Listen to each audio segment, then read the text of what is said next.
नमस्कार, आप सभी का बहुत बहुत स्वागत है वॉर अपडेट विद अमित पालित में। घड़ी टिक टिक करके जैसे जैसे आगे बढ़ती जा रही है वैसे वैसे लोगों की धड़कनें भी तेज होते जा रही हैं, क्योंकि ये जो खबर आई है, हमले की घड़ी आ गई है। अब हमले की घड़ी क्या सचमुच आ गई है? एक बार फिर से ईरान के ऊपर हमला होने जा रहा है। देखिए, कुछ संकेत ऐसे मिल रहे हैं जिससे लगता तो है कि आर या पार ऐसा ही कुछ होने जा रहा है, क्योंकि पिछले 24 घंटे में बहुत सारे डेवलपमेंट्स हुए हैं जो इस तरफ इशारा करते हैं। लेकिन क्या वाकई में ऐसा होगा या फिर कुछ एक ऐसा माहौल बनाया जा रहा है, दबाव बनाया जा रहा है किसके ऊपर? ईरान के ऊपर। अब देखिए, ईरान को घड़ी की टिक टिक वाली धमकी दी गई है। डोनाल्ड ट्रंप ने दी है कि वक्त बहुत कम बचा है, हमने जो शर्तें आपके सामने रखी हैं उसे मान लो, नहीं तो आपके ऊपर हमले करेंगे और ऐसा हमला करेंगे कि कुछ भी नहीं बचेगा, सब कुछ तबाह हो जाएगा। यह डोनाल्ड ट्रंप की ओर से कहा गया है। लेकिन उसके साथ ही एक और डेवलपमेंट हुआ। नेतन्याहू से करीब 30 मिनट की बातचीत हुई है डोनाल्ड ट्रंप की। अब ये जो बातचीत हुई है, ये बातचीत में बताया जा रहा है कि चीन के साथ जो दौरा हुआ, चीन के साथ जो बातचीत हुई, सारी चीजें नेतन्याहू को डोनाल्ड ट्रंप ने ये बता दिया है। अब इसके बाद दोनों देश मिलकर क्या एक बार फिर से ईरान के ऊपर हमले के बारे में सोच रहे हैं? थोड़ा रुकिए, क्योंकि ऐसा होगा या नहीं होगा उसके लिए कुछ आपको हमें और तथ्य बताएंगे, कुछ और फैक्ट्स बताएंगे, फिर आप ये सोच सकते हैं कि क्या वाकई में हमला होने जा रहा है या नहीं होने जा रहा है, या सिर्फ ये धमकी है। क्योंकि अमेरिका की एक मीटिंग हुई है, यानी डोनाल्ड ट्रंप ने चीन के दौरे के बाद वो काफ़ी गुस्से में है। तो गुस्सा होने की जाहिर सी बात है, एक ही वजह है कि ईरान घुटने नहीं टेक रहा, ईरान उनकी बात को नहीं मान रहा है। डोनाल्ड ट्रंप ने कल रात को एक अहम मीटिंग की थी। अब ये मीटिंग किसके बीच हुई है? जिसमें जेडी वांस मौजूद थे, इसमें मार्को रूबियो मौजूद थे, विदेश मंत्री, इसके अलावा रक्षा मंत्री यानी युद्ध के मंत्री पीट हेग्सेथ मौजूद थे, स्टीव विटकॉफ भी मौजूद थे, जो इस वक्त मिडिल ईस्ट में जो भी डील हो रही है उसकी देखरेख कर रहे हैं, स्पेशल एनवॉय हैं। तो नेशनल सिक्योरिटी टीम की बैठक हुई थी और नेशनल सिक्योरिटी टीम की बैठक में फैसला अब डोनाल्ड ट्रंप को लेना है कि क्या हमला करना है या फिर नहीं करना है।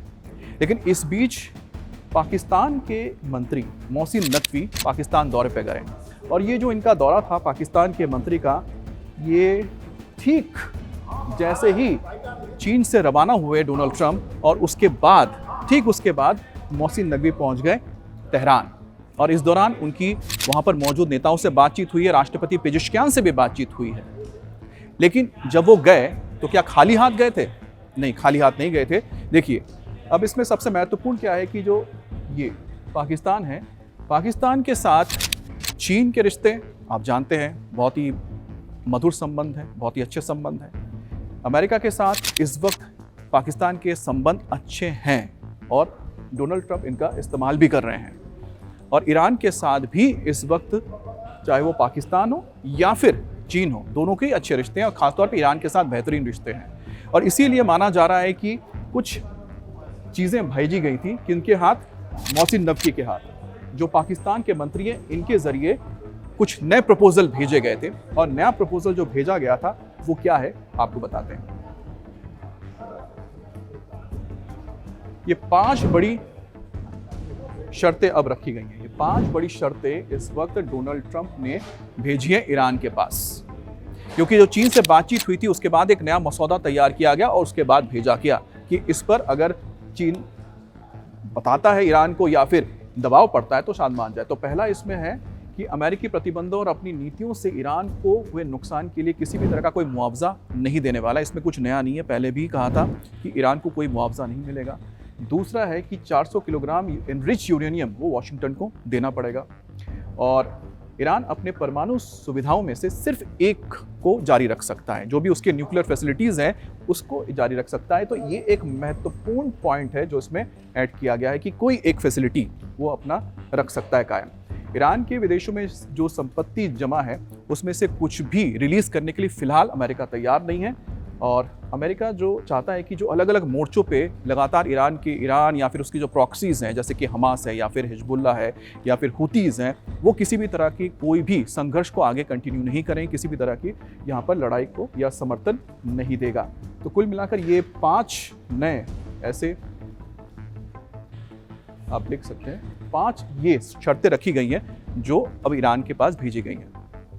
तो इस वक्त ईरान के ऊपर जो दबाव डाला गया है शायद उसका कुछ असर होता हुआ दिख भी सकता है, क्योंकि अभी अभी जो खबर आई है पाकिस्तान की ओर से, तो पाकिस्तान के जरिए जो गए हुए थे तेहरान में पाकिस्तान के मंत्री, एक प्रस्ताव, नया प्रस्ताव भेजा गया ईरान की ओर से अमेरिका के पास। क्या उसमें ये 5 शर्तों में से कुछ शर्तें मान ली गई हैं या फिर कुछ शर्तों को माना गया, कुछ शर्तें जोड़ी गई हैं? अब इसमें सबसे महत्वपूर्ण शर्त क्या है? सबसे महत्वपूर्ण शर्त ये है कि ईरान ये चाहता है कि इस इलाके से, जैसे इराक है, कुवैत है, सऊदी अरबिया, यूएई है, यहाँ से अमेरिकी अपनी मिलिट्री प्रेजेंस को हटा ले, सैन्य प्रेजेंस को हटा ले। इसके अलावा स्टेट ऑफ हॉर्मूज पे वो फिर से अपना आधिपत्य चाहता है, क्या ये छोड़ देगा? दूसरा, और तीसरा है कि जो ब्लॉकेड यहाँ पर करके रखा हुआ है अमेरिका ने, क्या उसको वो हटा देगा, वापस ले लेगा? देखिए फिलहाल अभी जो यहाँ पर हालात हैं उसके हिसाब से देखा जाए तो डोनाल्ड ट्रंप हमला करेंगे, इसके बहुत ही कम संभावना है। कोशिश ये हो रही है कि चीन के जरिए यहाँ इस वक्त एक दबाव बनाया जाए ईरान के ऊपर और तेहरान को मनाया जाए। ऐसा हम क्यों कह रहे हैं? क्योंकि डोनाल्ड ट्रंप का एक और बयान आया है। डोनाल्ड ट्रंप क्या कह रहे हैं? डोनाल्ड ट्रंप ये कह रहे हैं कि चीन उतावला है डील करने के लिए, वो चाह रहा है कि डील हो जाए, लेकिन जैसे ही डील होने की बात सकारात्मक यानी पॉजिटिव नोट पे आता है तो एक पर्चा थमा दिया जाता है, जिस पर्चे का कोई मतलब नहीं होता है, जिसमें आप जानते हैं कि जो मैंने आपको शर्तें बताई ऐसे शर्तें डाल देते हैं और उनको लगता है कि सब वहाँ पर शायद पागल हैं, क्रेजी हैं, समझ में नहीं आ रहा कि पहले डील करते हैं, डील चाहते हैं, जैसे ही बातचीत आगे बढ़ती है तो अचानक फिर से एक उसमें कुछ शर्तें थोप दी जाती है। लेकिन इसमें सबसे महत्वपूर्ण है IRGC। ये IRGC को मनाना बहुत महत्वपूर्ण है और IRGC को मनाने के लिए ही यहाँ पर चीन का इस्तेमाल हो सकता है, क्योंकि जिस तरह से जो बातचीत हुई है चीन के अंदर अमेरिकी राष्ट्रपति डोनाल्ड ट्रंप की और शी जिनपिंग की, उसमें बहुत सारी चीज़ें निकलकर सामने आई थी, जिसमें ये माना गया है कि चीन भी ये चाहता है कि स्टेट ऑफ हॉर्मूज को खोला जाए, यहाँ पर किसी तरह की कोई ब्लॉकेज ना रहे, और दूसरा है कि ईरान जो न्यूक्लियर पावर प्रोग्राम है उसको बंद कर दे या उसको सीमित कर दे, और किसी भी लिहाज से ईरान को न्यूक्लियर बॉम्ब यानी कि न्यूक्लियर वेपन बनाने की इजाज़त नहीं हो सकती। इस पर चीन के साथ सहमति बनी हुई है या सहमति बनी है, जिसको लेकर बहुत सारे लोग बहुत सारी चीज़ें कह रहे हैं, लेकिन ईरान ने इसको लेकर अभी तक कोई अपना बयान नहीं दिया है। चीन ने, डोनाल्ड ट्रंप ने तो कहा, लेकिन चीन ने इसको मना नहीं किया, नकारा नहीं है जो भी दावे किए गए हैं डोनाल्ड ट्रंप की ओर से। लेकिन इस बीच तनाव थोड़ा और बढ़ गया है, और तनाव बढ़ने की वजह क्या है? तनाव बढ़ने की वजह यूएई के ऊपर ये हमला हुआ है। यूएई के ऊपर ड्रोन से हमला किया गया और ये अबू धाबी के पास जो बराख करके एक न्यूक्लियर पावर प्लांट है, और ये न्यूक्लियर पावर प्लांट बहुत अहम इसलिए हो जाता है क्योंकि इसके ज़रिए करीब करीब आप देखिए 5600 ये मेगावाट बिजली का उत्पादन होता है, और यूएई के कुल बिजली की जो खपत है या प्रोडक्शन है उसका 25% इसी न्यूक्लियर पावर प्लांट से किया जाता है। और यूएई के मुताबिक ये उसका ऐसा स्रोत है जिसमें कार्बन रिलीज़ नहीं होता है, प्रकृति के हिसाब से देखा जाए तो बहुत बेहतरीन है, और इसने साउथ कोरिया की मदद से ये प्लांट तैयार किया था जिसके ऊपर हमला किया गया। इसमें 3 ड्रोन्स दागे गए थे, जिनमें से 2 को तो नष्ट कर दिया गया, लेकिन एक था जिसने यहाँ पर हिट किया है, लेकिन जनरेटर जो रूम है उसी को ही हिट करने में कामयाब रहा है, लेकिन इसको कोई नुकसान नहीं हुआ है। बहुत सारे देशों ने इसकी निंदा की है, जिसमें भारत भी शामिल है, सऊदी अरेबिया ने भी इसकी निंदा की है। सऊदी अरेबिया और यूएई के बीच में जो खटास चल रही थी, इस हमले के बाद सऊदी अरेबिया के मंत्री ने यूएई के मंत्री से बातचीत की है, भारत ने भी इसकी निंदा की है, और बताया जा रहा है कि यूएई ने कहा है कि हम इसका बदला लेंगे। यूएई इसका बदला लेने के लिए बात कर रहा है। लेकिन क्या ये वो घटना हो सकती है जिसके बाद युद्ध शुरू हो सकता है, हमले हो सकते हैं? देखिए, यहाँ कुछ भी होगा, ईरान के ऊपर कोई भी हमला होगा तो छिटपुट घटनाएं हो सकती है कि ये हो सकता है कि वो भी ड्रोन का इस्तेमाल करे, उसकी किसी फैसिलिटी को टारगेट करे, लेकिन युद्ध का जो फैसला है वो तो यहाँ पर अमेरिका ही लेगा। यूएस ही तय करेगा कि लड़ाई लड़नी है या कि लड़ाई नहीं लड़नी है, या फिर गतिरोध को बनाए रखना है।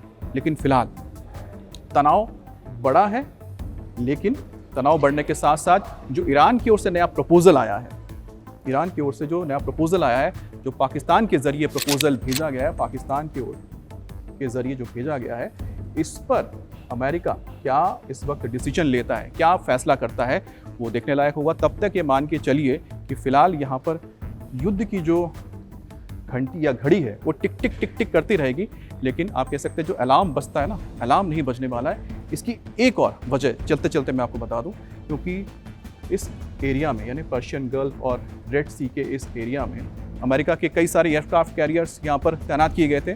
उसमें से जो फोर्ड है, जेराल्ड फोर्ड को वापस बुला लिया गया है और ये दुनिया का सबसे बड़ा और अमेरिका का सबसे बड़ा ये एयरक्राफ्ट कैरियर है जो अमेरिका वापस पहुंच चुका है।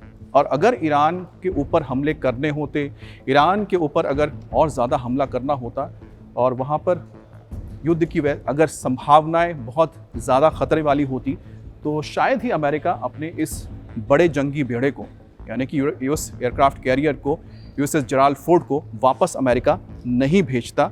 इसीलिए मुझे लगता है कि थोड़ा और इंतज़ार कीजिए, यहाँ पर चीज़ें हो रही हैं। अगर हमला होता भी है तो मान के चलिए कि जैसे कि यहाँ पर खर्ग आइलैंड है, इसके ऊपर हमला हो सकता है, या फिर जहाँ से खर्ग आइलैंड, क्योंकि यहाँ से ईरान के तेल की सप्लाई होती है, और दूसरा है कि ईरान के अंदर जाकर कोई कोवर्ट ऑपरेशन किया जाए ईरान के अंदर जाकर, और यहाँ से जो न्यूक्लियर